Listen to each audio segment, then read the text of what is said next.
नमस्कार, आप सभी का बहुत स्वागत है। मैं हूं आपके साथ माजिद अंसारी और आप देख रहे हैं राजस्थान सुपर 100। तो चलिए खबरों का सिलसिला शुरू करते हैं फटाफट अंदाज में। सीएम गहलोत ने बुधवार को सीएमआर में कैबिनेट कर बड़े फैसले किए। बैठक में कोविड-19 की सहायता के लिए राज्य कर्मचारियों के सितंबर माह के वेतन कटौती का फैसला लिया गया। अधीनस्थ सेवा एवं अन्य राज्य कर्मचारियों का प्रतिमाह 1 दिन का वेतन काटा जाएगा, जबकि आईएएस और आरएएस अफसरों का प्रतिमाह 2 दिन का वेतन कटौती करने का फैसला लिया गया है। कोविड फंड को लेकर सीएम गहलोत ने मंत्री एवं राज्य मंत्रियों के भी वेतन काटने का फैसला किया है। मंत्रियों के प्रतिमाह 7 दिवस का वेतन काटा जाएगा। सियासी संकट समाप्त होने के बाद पहली बार कैबिनेट की बैठक हुई। बैठक में नई पर्यटन नीति को मंजूरी दे दी गई। सीएम गहलोत ने जिलेवार कोरोना संक्रमण के हालात की वीडियो कॉन्फ्रेंसिंग के जरिए समीक्षा की। वीडियो कॉन्फ्रेंस में कोर ग्रुप के अफसरों के साथ सभी संभागीय आयुक्त, कलेक्टर्स, एसपी और रेंज आईजी भी जुड़े। सीएम ने अफसरों से कहा है कि जिला प्रशासन, डॉक्टरों और अफसरों की ये जिम्मेदारी बनती है कि लापरवाही के कारण एक भी व्यक्ति जान नहीं जाए। कोरोना रोकथाम और प्रबंधन में लापरवाही बर्दाश्त नहीं होगी। सीएम ने निर्देश दिए हैं कि जिला अस्पतालों के साथ साथ सीएचसी और पीएचसी पर चिकित्सा सुविधाओं के साथ साथ दवाओं की पर्याप्त उपलब्धता बनी रहे। सीएम गहलोत ने कोरोना की समीक्षा बैठक में श्रीगंगानगर जिला कलेक्टर और एसपी से कोरोना की जानकारी ली। साथ ही अनलॉक 4 में कोरोना गाइडलाइन को लेकर भी चर्चा की गई। कांग्रेस के प्रदेश प्रभारी अजय माकन पर बीजेपी ने पलटवार किया है। बीजेपी प्रदेश अध्यक्ष सतीश पुनिया ने कहा है कि मौजूदा सरकार के 20 महीने हो गए हैं, लेकिन जन घोषणा पत्र के वादे पूरे नहीं हुए। पुनिया ने कहा कि अजय माकन घोषणा पत्र के 60 से 70% वादे पूरे होने का दावा कर रहे हैं, लेकिन धरातल पर न किसानों का कर्जा माफ हुआ और न ही बेरोजगारों को कुछ मिला। राज्यपाल कलराज मिश्र ने बुधवार को राजभवन में एक वेबिनार को संबोधित करते हुए कहा कि हिंदी भाषा के इस्तेमाल से लोगों में स्वाभिमान जागता है। पूर्व पीसीसी चीफ सचिन पायलट बुधवार को रावड़ा राजपूत महासभा के अध्यक्ष रणजीत सिंह सोडाला के निवास पहुंचे और रणजीत सिंह के पिता स्वर्गीय भगवत सिंह सोडाला के निधन पर श्रद्धांजलि अर्पित की। 2020 की माध्यमिक शिक्षा बोर्ड की पूरक परीक्षाएं आज से शुरू हो रही हैं। इसे लेकर बोर्ड ने सभी तैयारियां पूरी कर ली है। इस बार करीब 1.25 लाख परीक्षार्थी 10वीं और 12वीं की पूरक परीक्षाएं देंगे, जिसके लिए प्रदेश में 236 परीक्षा केंद्र बनाए गए। कोरोना संकट के मद्देनजर माध्यमिक शिक्षा बोर्ड की कमेटी ने कक्षा 9 से 12 तक के पाठ्यक्रम की समीक्षा शुरू कर दी है। कमेटी की शुरुआती बैठकें हो चुकी हैं। कमेटी की कोशिश है कि इसकी रिपोर्ट इस महीने के अंत तक सरकार को सौंप दी जाए। राजस्थान माध्यमिक शिक्षा बोर्ड की 10वीं और 12वीं की सप्लीमेंट्री परीक्षा आज से शुरू होगी। श्रीगंगानगर जिले में 8 परीक्षा केंद्र बनाए गए। प्रदेश के 11 लाख बेरोजगारों को शिक्षा विभाग की 3rd ग्रेड शिक्षक भर्ती का बेसब्री से इंतजार है। शिक्षा मंत्री ने हालात सामान्य होने पर परीक्षा आयोजन की बात कही है।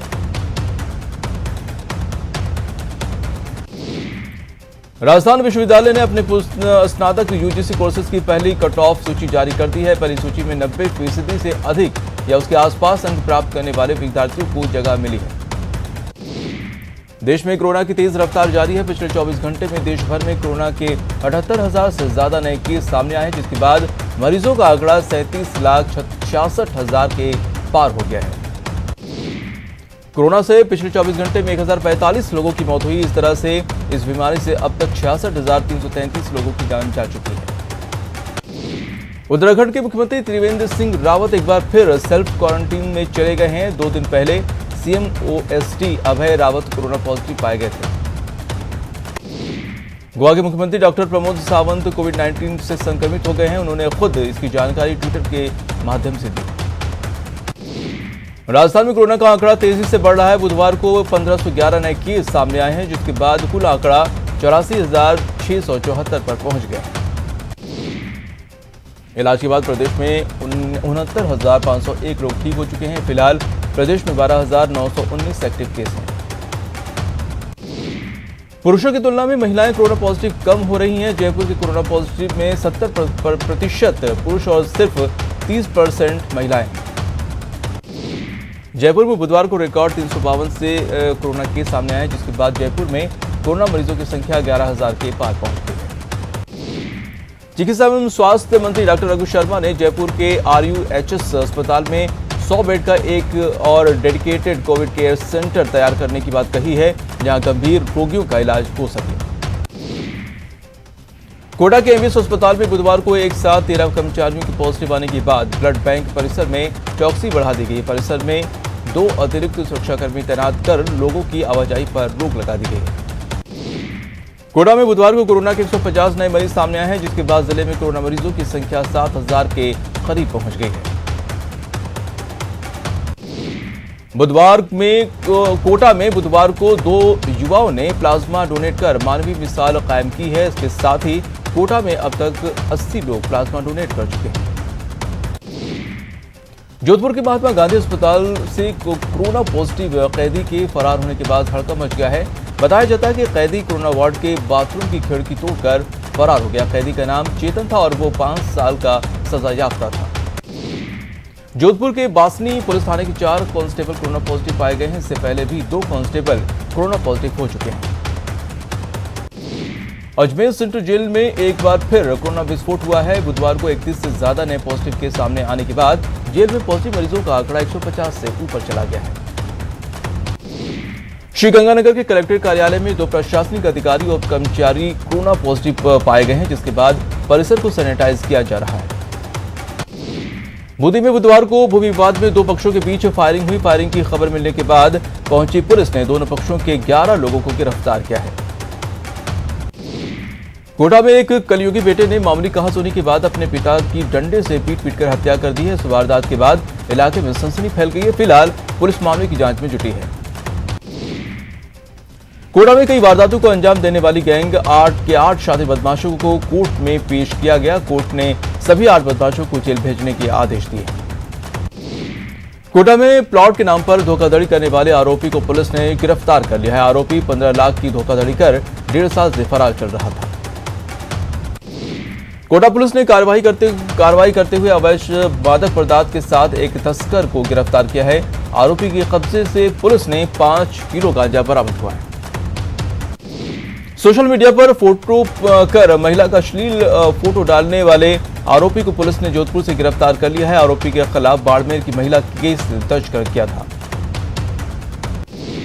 जालोर के बीच कागमाला रोड पर टायर फटने से जीप पलट गई। हादसे में 2 लोगों की मौत हो गई, जबकि 3 लोग गंभीर रूप से घायल हैं। चूरू के सादुलपुर में क्रेन ने बाइक को कुचल दिया। हादसे में बाइक सवार देवर भाभी की मौत हो गई। अलवर की भिवाड़ी में फैक्ट्री में कर्मचारी की करंट लगने से मौत हो गई है। मृतक उत्तर प्रदेश का रहने वाला है।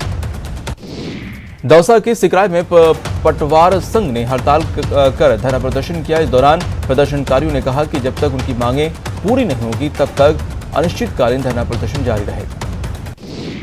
डूंगरपुर के जनजाति संत समाज ने बीटीपी के खिलाफ एसडीएम को ज्ञापन सौंपा है। ज्ञापन में बीटीपी के खिलाफ सामाजिक सौहार्द बिगाड़ने का आरोप लगाया। दौसा में अपनी मांगों को लेकर मंत्रालय के कर्मचारियों ने बुधवार को प्रदर्शन कर अपनी 11 सूत्री मांगों को लेकर कलेक्टर को ज्ञापन सौंपा है। श्रीगंगानगर के चुनावड़ कोठी में डीटीओ कार्यालय खोलने की मांग को लेकर ग्रामीणों का धरना लगातार जारी है। ग्रामीणों ने अब भूख हड़ताल भी शुरू कर दिया है। टोंक में बस को स्टॉप पर न रोकने पर 2 युवकों का बस चालक और परिचालक से विवाद हो गया, जिसमें पुलिस ने पूरे मामले की जांच में जुटी हुई। श्रीगंगानगर में मंत्रालय कर्मचारियों ने मुख्यमंत्री के नाम कलेक्टर को ज्ञापन सौंपा। ज्ञापन में वेतन कटौती के आदेश को निरस्त करने की मांग की है। श्रीगंगानगर में अखिल राजस्थान राज्य कर्मचारी संयुक्त महासंघ ने जिला प्रशासन को ज्ञापन सौंपा। ज्ञापन में शिक्षकों के अवकाश खातों में नियमानुसार पीएल जोड़ने की मांग की है। केंद्र सरकार के गृह मंत्रालय के आदेशानुसार कुछ सीमित संख्या में राजस्थान रोडवेज उत्तर प्रदेश के लिए बसों का संचालन करेगी। 7 सितंबर से ये सुविधा शुरू हो जाएगी। 7 सितंबर से जयपुर मेट्रो अपनी सेवाएं शुरू करने जा रही है। इस दौरान मेट्रो में सफर करने के लिए आपके पास स्मार्ट कार्ड होना अनिवार्य है। अगर आपके पास स्मार्ट कार्ड नहीं है तो आप सफर नहीं कर पाएंगे।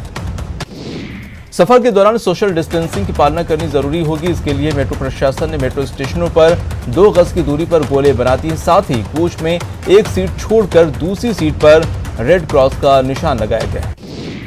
श्रीगंगानगर में नगर परिषद के उप सभापति लोकेश मनचंदा को आयुक्त और सभापति के खिलाफ आवाज उठाना भारी पड़ गया है। आयुक्त प्रियंका बुडानिया ने उप सभापति लोकेश मनचंदा को आवंटित कमरा खाली करवा दिया है। जयपुर में माइंस एवं पेट्रोलियम विभाग की बैठक हुई। बैठक में ऑयल इंडिया के खनिज ऑयल का उत्पादन बढ़ाने को लेकर चर्चा हुई। जालौर में नगर परिषद की ओर से साधारण सभा की बैठक हुई। बैठक में पार्षदों ने नगर परिषद के कर्मचारियों पर हमला बोला। श्रीगंगानगर की कृषि उपज मंडी में रबी की सीजन की विदाई के चलते धान मंडियों में कृषि जिंसों की आवक बहुत कम मात्रा में हो रही है। अब आगामी सीजन में ही मंडी में कृषि जिंसों की आवक बढ़ेगी। श्रीगंगानगर में महिला एवं बाल विकास विभाग की ओर से बैठक आयोजित हुई, जिसमें महिला सशक्तिकरण की योजनाओं पर जानकारी दी गई। कोटा के मुकुंदरा टाइगर रिजर्व के MT1 बाघ और MT4 बाघ कैमरा ट्रैप में नजर नहीं आने से वन विभाग की चिंताएं बढ़ी हुई हैं। बाघ बाघिन के विचरण क्षेत्र में उपवन संरक्षण के नेतृत्व में ट्रैकिंग की गई। अलवर नगर परिषद और रोटरी क्लब ने मेरा बैग मेरा गौरव अभियान शुरू किया है, जिसमें लोगों को बैग देकर नो पॉलीथीन अभियान से जोड़ा जाएगा। कलेक्टर आनंदी ने मेरा बैग मेरा गौरव लिखे हुए बैग लॉन्च किया। बीकानेर के धर तालाब में बड़ी संख्या में लोगों ने अपने पितरों का तर्पण किया। इस दौरान सभी ने पूरे मंत्रोच्चार के साथ अपने पितरों की आत्मा की शांति की कामना की। श्रीगंगानगर में महिला सशक्तिकरण पर महिला एवं बाल विकास विभाग की ओर से बैठक हुई। बैठक के बाद महिलाओं के नाम से पौधारोपण किया गया। कोटा में बुधवार को बैराज डैम के 2 गेट खोल दिए गए हैं, जिसमें करीब 3500 क्यूसेक पानी छोड़ा गया। कोटा में भारी बारिश का असर चारों बांधों पर बना हुआ है। गांधी सागर, राणा प्रताप सागर, जवाहर सागर और कोटा बैराज डैम चारों बांधों का लेवल मेंटेन करने के लिए बुधवार को भी बांधों से लगातार पानी छोड़े जा रहे हैं। भरतपुर के नूह गांव के पास बने रेलवे अंडरपास में बरसात का पानी जमा हो जाने से ग्रामीणों को काफी परेशानियों का सामना करना पड़ रहा है। प्रधानमंत्री नरेंद्र मोदी की पर्सनल वेबसाइट का ट्विटर अकाउंट हैक कर लिया गया है। हैकर ने कोविड-19 रिलीफ फंड के लिए डोनेशन में क्वारंटीन की मांग की है। ट्वीट में हैकर ने लिखा है कि ये अकाउंट जॉन विक ने हैक किया है। हमने पेटीएम मॉल हैक नहीं किया है। सुशांत सिंह के परिवार की ओर से बुधवार को उनके वकील विकास सिंह ने मीडिया को ब्रीफ किया है। उसमें उन्होंने बताया कि सुशांत की हालत रिया चक्रवर्ती के उनकी लाइफ में आने के बाद ही बिगड़ी थी। 8 जून यानी जिस दिन रिया सुशांत के फ्लैट में चली गई थी, इस दिन के बारे में विकास सिंह ने बताया कि सुशांत को घबराहट होने लगी थी। उसने अपनी बहन से दवा के बारे में पूछा था, क्योंकि उसकी बहन भी दवाएं लेती थी। अभिनेता सुशांत सिंह राजपूत के मामले में सीबीआई जांच का आज 14वां दिन है। सीबीआई ने बुधवार को रिया चक्रवर्ती के पिता इंद्रजीत से पूछताछ की। नारकोटिक्स कंट्रोल ब्यूरो ने मंगलवार को एक ड्रग पैडलर को पकड़ा है। इसे बुधवार को अदालत में पेश किया गया। पैडलर के संबंध रिया के भाई शौविक चक्रवर्ती से। सीमा पर चीन के साथ जारी गतिरोध के बीच एक बार फिर भारत सरकार ने पबजी समेत 118 और चीनी मोबाइल ऐप को बैन किया है। इससे पहले केंद्र अब तक 106 चीनी ऐप्स पर बैन लगा चुका है। 1 महीने पहले ऐप्स पर बैन लगाया गया है। LAC पर भारतीय सेना ने अपने टैंकों को महत्वपूर्ण इलाकों में तैनात कर दिया है। चुशूल और डेमचोक से चीन के हमले की आशंका के बाद ये तैनाती की गई है। चीन की सेना के टैंकों के आगे बढ़ने के बाद भारत ने ये तैनाती की है। पेंगोंग झील पर भारत की स्थिति मजबूत है। भारतीय सेना सभी संवेदनशील क्षेत्रों में आक्रामक रुख बनाए रखेगी। पेंगोंग झील के दक्षिणी किनारे यानी कि ब्लैक टॉप पर अब भारतीय सैनिक तैनात है। 29-30 अगस्त की रात चीन के सैनिक ब्लैक टॉप पर कब्जा करने की कोशिश में थे, लेकिन भारतीय सैनिकों ने पीछे खदेड़ दिया। ब्लैक टॉप पोस्ट पर पहले से ही मौजूद चीन के कैमरे और सर्विलांस सिस्टम को उखाड़ फेंका। प्रधानमंत्री नरेंद्र मोदी की अगुवाई में बुधवार को केंद्रीय कैबिनेट की बैठक हुई। इस दौरान कई विषयों पर मंथन किया गया, साथ ही बड़े फैसले लिए गए। केंद्र सरकार ने बुधवार को कर्मयोगी योजना को मंजूरी दी है, जिसके तहत अधिकारियों के स्कूल को बढ़ाया जाएगा। कर्मयोगी योजना के तहत सिविल सर्विस के लोगों को नई तकनीक, उनकी क्षमता पर ध्यान देने की कोशिश की जाएगी, जिसके तहत व्यक्तिगत से लेकर संस्थागत तौर पर विकास किया जाएगा। बिहार के पूर्व मुख्यमंत्री जीतन राम मांझी की पार्टी हिंदुस्तान आवाम मोर्चा आज एनडीए में शामिल हो जाएगा। मांझी को राज्यसभा भेजा जा सकता है। जीतन राम मांझी ने एनडीए में शामिल होने का ऐलान कर दिया। बुधवार को प्रेस कॉन्फ्रेंस कर मांझी ने कहा कि बिना शर्त एक पार्टनर के रूप में एनडीए में शामिल होंगे। मांझी ने कहा कि मेरे बेटे को एमएलसी बनाकर राजद ने कोई एहसान नहीं किया है, राजद ने अपने फायदे के लिए ये किया। रेल मंत्रालय 100 और स्पेशल ट्रेनें चलाने की तैयारी कर रहा है। रेलवे ने बताया कि इसके लिए राज्य सरकारों से सलाह ली जा रही है। कितनी ट्रेनें और चलाई जाएंगी, ये राज्यों की मांग पर निर्भर करेगा। रेलवे 4 सितंबर से 15 सितंबर तक 4 जोड़ी स्पेशल ट्रेनें चलाएगा। रेलवे ने यह फैसला जेईई और राजस्थान में होने वाली अन्य परीक्षाओं के मद्देनजर किया है। सरकार ने जिन ट्रेनों को मंजूरी दी है उसमें उदयपुर जयपुर स्पेशल रेल सेवा, जयपुर बीकानेर स्पेशल रेल सेवा, कोटा श्रीगंगानगर और श्रीगंगानगर कोटा स्पेशल रेल सेवा को मंजूरी दी गई है। ये रेलवे सेवा पूरी तरह से आरक्षित रहेगी। अयोध्या में बुधवार को प्रस्तावित राम मंदिर के निर्माण और पूरे परिसर के नक्शे को लेकर राम जन्मभूमि तीर्थ क्षेत्र ट्रस्ट बोर्ड की अहम बैठक हुई, जिसमें राम मंदिर का नक्शा सर्वसम्मति से पास हो गया है। दिग्गज अभिनेता दिलीप कुमार के छोटे भाई एहसान खान का मुंबई के लीलावती अस्पताल में निधन हो गया है। वो कोरोना से संक्रमित थे। शुक्रवार को इंडियन प्रीमियर लीग का पूरा शेड्यूल जारी कर दिया जाएगा। कोरोना वायरस के खतरे को देखते हुए इस बार यूएई में आईपीएल का आयोजन हो रहा है। पेरिस सेंट जर्मेन के दिग्गज खिलाड़ी नेमार सहित 3 खिलाड़ी कोरोना पॉजिटिव पाए गए हैं। नेमार अपने 2 साथी फुटबॉलरों के साथ स्पेन के द्वीप पर छुट्टियां बिताने गए थे। सुरेश रैना ने अचानक आईपीएल से भारत लौटने के मामले में चुप्पी तोड़ी। उन्होंने कहा कि वो पारिवारिक कारणों की वजह से आईपीएल छोड़कर वापस लौटे थे। न्यूजीलैंड को 2019 क्रिकेट वर्ल्ड कप के फाइनल में पहुंचने वाले कोच गैरी स्ट्रीट का कॉन्ट्रैक्ट 3 साल के लिए बढ़ा दिया गया है। न्यूजीलैंड क्रिकेट बोर्ड ने उनका कॉन्ट्रैक्ट बढ़ाने के फैसले को मंजूरी दी है। कोरोना वायरस के बीच बगैर दर्शकों के खेले जा रहे tennis grand slam US open में भारत की शानदार शुरुआत हुई। सुमित नागल ने पहले राउंड में अमेरिका के ब्रेटली क्लाउन को 6-1, 6-3, 3-6, 6-1 से शिकस्त दी। दुनिया की सबसे ज्यादा कमाई करने वाली महिला एथलीट जापान की नाओमी ओसाका रंगभेद का हर मोर्चे पर विरोध कर रही हैं। उन्होंने यूएस ओपन टूर्नामेंट में भी ऐसा ही करने का फैसला किया है। 6 बार की US open champion Serena Williams US open के दूसरे राउंड में पहुंच गई हैं। उन्होंने बेटी ओलंपिया के तीसरे जन्मदिन के मौके पर टूर्नामेंट में रिकॉर्ड 102वीं जीत दर्ज की। अमेरिका के राष्ट्रपति चुनाव में democratic party Hindu American for Britain अभियान शुरू करेगी। इसके तहत पार्टी भारतीय मूल के लोगों को डेमोक्रेट्स के लिए वोट देने की अपील करेगी। अमेरिका के राष्ट्रपति डोनाल्ड ट्रंप ने दंगा प्रभावित विस्कॉन्सिन के नोसा का दौरा किया। इस दौरान उन्होंने कानून व्यवस्था से जुड़े अधिकारियों और प्रदर्शन से प्रभावित व्यापारियों से मुलाकात की। मधुमक्खी में पाए जाने वाले विष से एग्रेसिव ब्रेस्ट कैंसर का इलाज हो सकता है। इस रिसर्च में पता चला है कि मधुमक्खी का विष एग्रेसिव ब्रेस्ट कैंसर सेल्स को कम समय में नष्ट कर देता है। पाकिस्तान के पूर्व पीएम नवाज शरीफ की बेटी मरियम ने पीएम इमरान के करीबी और चाइना पाकिस्तान इकोनॉमिक कॉरिडोर के चेयरमैन लेफ्टिनेंट आसिम सलीम बाजवा के खिलाफ जांच की मांग कर दी है। आसिम सलीम बाजवा पर सीपैक में घोटाले का आरोप है। सऊदी अरब दशकों से चले आ रहे अपनी कूटनीति में बदलाव करने जा रहा है। प्रिंस सलमान की अगुवाई वाली सऊदी सरकार अब चेकबुक डिप्लोमेसी खत्म कर रही है। इसका खामियाजा पाकिस्तान समेत कई देशों पर पड़ सकता है। फिलहाल रुकते हैं छोटे से ब्रेक के लिए।